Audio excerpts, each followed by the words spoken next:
was taking a freight train down from South America to Sodor.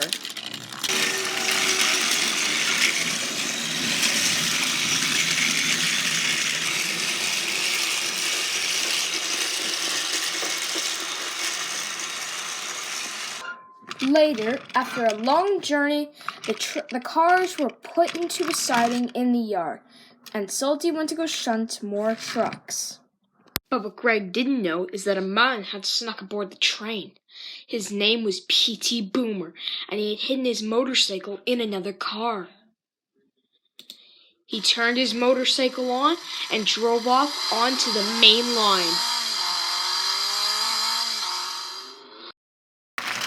Further down the line, Gordon spun the express at full speed.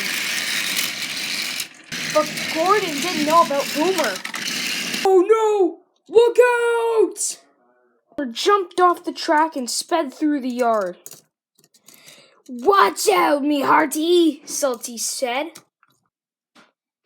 And the unknown cyclist sped away.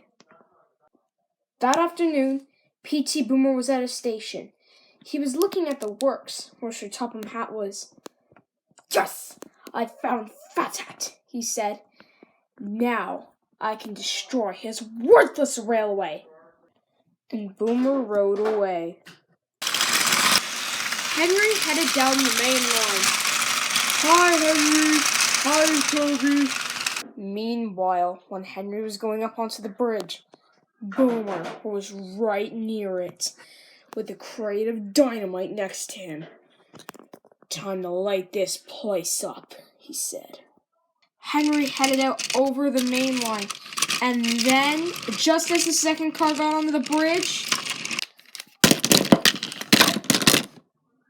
the track gave out and Henry crashed down onto the main line.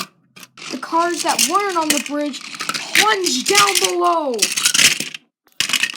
Crates and train cars were thrown all over the place. And trees were swept into the accident. Further up the line, Greg headed into the tunnel with the express. Greg plowed out through the tunnel and wrecked into the crash.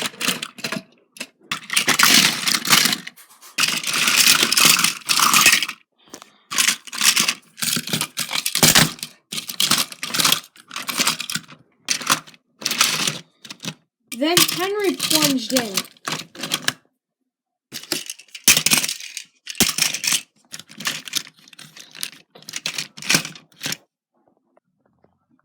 Finally, everything stopped. All right, be careful, the workman said. Rescuers had arrived on scene to help out clean the wreck. None of the passengers on Greg's train were hurt, but they could have been. This was one of the worst accidents the island of Sodor had ever seen. Then Thomas looked to his right. Hey, sir, look at that, he said as he read it. Indian Valley Dynamite. Do you think a person from Indian Valley caused the accident? Thomas asked. Sir Topham Hatt didn't respond. Thomas, if you run into anyone that says they're from Indian Valley, you need to tell me, said Sir Topham Hatt. I used to know a person from the Indian Valley, and quite frankly, I never really liked them. Now, honestly, Thomas, go back to work, he said. This is too dangerous for you right now, said Sir Topham Hatt. Oh, okay, Thomas said, and he left the scene. As Thomas left the scene, he noticed a man that had a motorcycle registered in Indian Valley. He looks like a crook to me, Thomas said, and if he caused that accident, then there's bound to be trouble around the corner.